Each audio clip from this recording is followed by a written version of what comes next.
soon see, there are many things to do if you are visiting the Mornington Peninsula. But no matter how ambitious your plans, the first thing you need to do is just stand back and admire the sheer embarrassment of natural riches that Australia and County Victoria in particular lay claim to. The breathtaking sweep of coast, the sea and surf crashing against it, the sheer amount of green that fills it up. But it's not just spectacle, though there's plenty of that. There is charm too, remnants of bygone days. First European settlement in the Mornington Peninsula traces back to 1803, and old world pockets stand tall even today. It's a place where letterboxes are cluttered together because it's easier for the postman, and where lanes in the heart of town are empty even in the middle of the day. And I suspect I know at least one of the reasons why.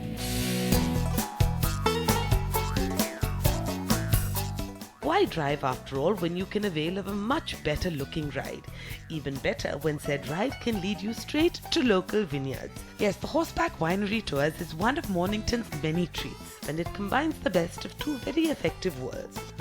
As you can see, there are many noble, stately even steeds to choose from. Happily, I didn't have to make a choice. No, it's straight to the paddock for me. So hi, welcome to Horseback Winery Tours. What does sort of horse riding bring to, a wine tour? It's rocking up in style, Yeah. I believe. You know, you can do a lot of tours on a bus, but Right. you're really cruising on style when you're on the back of a horse, I reckon. I cannot argue. You better suit you up. All right. Want to try this one on for me? Okay. Now we're going to make sure that's not going to come down over your eyes. No. That one fits good. You happy Okay. with that size? Well, slightly swollen head, but what can you do? Denny, an extremely handsome Clydesdale, will be my ride for the day. He was clearly chomping at the bit. He really wasn't, poor fellow, as I soon discovered. He wanted a nap much more than a stroll. I couldn't blame him. Unlike me, his doesn't end with a glass of Yarra's finest. Danny Boy's a bit more like riding a sofa, that one. Yeah, he's very comfortable with that. Don't laugh, he's a sensitive sofa. They do say they're an eye into the man's soul. Yeah. They say dog's a man's best friend. These guys see right into your soul. The ride itself is one in which you feel a bit like you've been transported into the sets of a movie or an old-fashioned novel from way back when. Narrow fern-fronted lanes, delightful little glades, the sun out, the breeze brisk, the sky that impeccable blue, and a gentle giant bearing me to various treats. You can amble along or pick up the pace. Either way, with views like this everywhere, I can promise that this is a ride to remember. And then here I believe I have reached my stop. This, folks, is the unusually named 10 Minutes by Tractor, a title that will make great sense once you explore the vineyard. It is actually 3 of them, not far apart, and with herb gardens, flowers and vegetables growing too, it's about as pretty and pastoral a scene as I could have hoped for.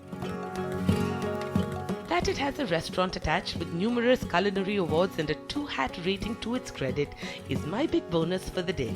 And Chef Stuart Bell is the man who's telling me all I need to know. Do Chardonnay and Pinot, and also Pinot Gris. So it's sort of lovely. There's 3 vineyards. Yeah. This is one of them, and they're all literally 10 minutes by tractor. So that's how the name come about. So everything I eat in there, certainly everything I drink in there, Yep. is literally 10 minutes. 10 minutes, yeah, away exactly. from me. Yeah. The vegetable patch along there, we sort of use as Yeah. much as we can out of that, and obviously local producers as well. How much has sort of this setting, these wines, these vines, informed your cooking? Yeah, just obviously the produce around and the vines. Yeah. We sort of match the seasonal produce, the fish, the vegetables, the fruits with the wine. So yeah, that sort of has a big part in how we sort of design the menu. Yeah. So.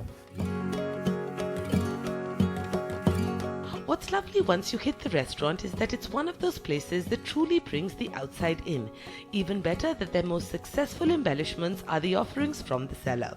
Of course, equally exciting to me are the offerings from the kitchen. Stuart's menu is no doubt one of the many reasons for Mornington's growing reputation as a culinary destination as much as a wine one.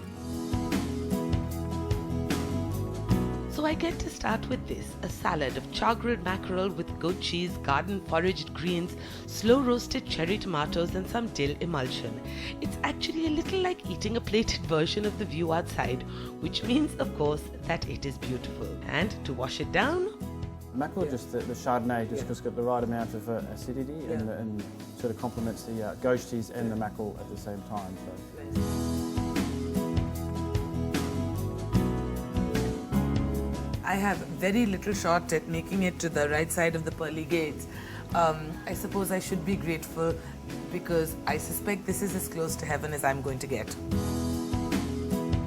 then came their Pinot, and very lovely it is too, but along with that something I hadn't tried before. Some wallaby, a local marsupial, kind of a close cousin to the kangaroo. I wasn't sure what to expect, but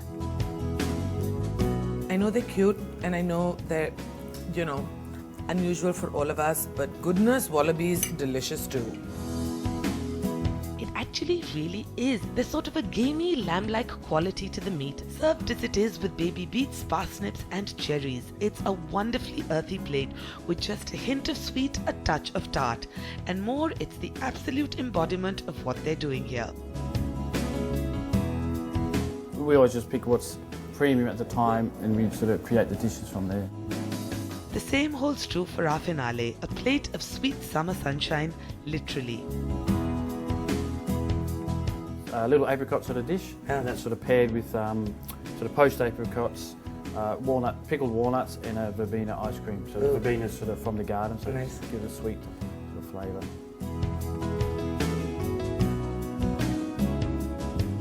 So here is the thing, each element on this plate is absolutely perfect, right?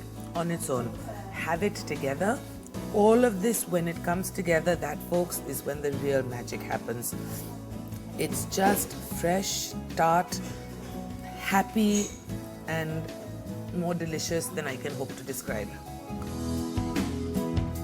Able to taste the quality of sun, of soil, of sea breeze in every bite, in every sip is the bonus I couldn't have anticipated. More fool me.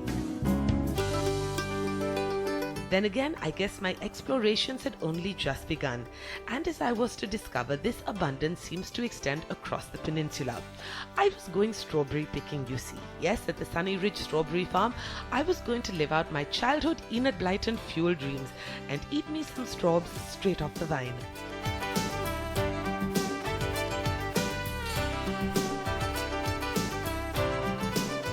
That's a lot of strawberries. Yes, we're the largest producer of strawberries in Australia, so we grow over 240 acres. That produces how many strawberries? About 10 million of these. 10 million. Yes. And this holds, also... Half a kilo. Half a kilo. All right, so what happens now? I am allowed to get my own personal hands on some of these 10 million, I believe? Yes. So when you're picking strawberries, you're looking for those that are fully red. Okay. They don't ripen after you pick them. And the darker red colour, the better they taste. Not that I actually need the advice, there doesn't seem to be another kind. Look at this. Strawberry Fields Forever will be stuck in my head the whole day, but that's what this is. Acre upon acre, row upon row of the fattest, largest, reddest strawberries I have seen, leave alone plucked. Such a happy way to spend an afternoon with such immediate, such satisfying results. Anyone asking where's the sunshine? It's here, right here. See that juice? And they're not just juicy, they're sweet like sugar. So essentially what this exercise is a bit like just walking through fields and just plucking candy as you go. It's a pretty hard to beat deal. You could spend hours here and clearly plenty do, but head out from the sun and indoors and you will discover literally every kind of strawberry-based or strawberry-inspired product that can be thought of. Candy, chocolate, juices, jams, preserve, they even have some strawberry-based spirits. I'll take a few of those outside, but before I could begin to tuck in, Joanne arrived bearing ever more treats. Oh wow, what is this? So this is a strawberry knickerbocker, which Oh is my. one of our most popular desserts. Oh. We like to experiment with our product Right. and make our own ice cream here as well. were also milk chocolate coated strawberries, fat and juicy to the point where I wasn't sure what was sweeter, fruit or coating. You want to know the only thing in the world that is better than sweet like sugar, freshly picked from the garden right behind me strawberries, is freshly picked from the garden right behind me sweet like sugar strawberries covered in chocolate. I tried the Spirit, strawberry wine, sparkling strawberry and strawberry port. Sweet, surprisingly light, though of course not the finest vintage. And then to wind up, the Knickerbocker, that lethal glass full of fresh strawberries, fresh strawberry ice cream, chocolate and nuts. No, the offerings aren't subtle. Then again, why on earth should they be? Okay, so I've had death by chocolate, I've had death by chili.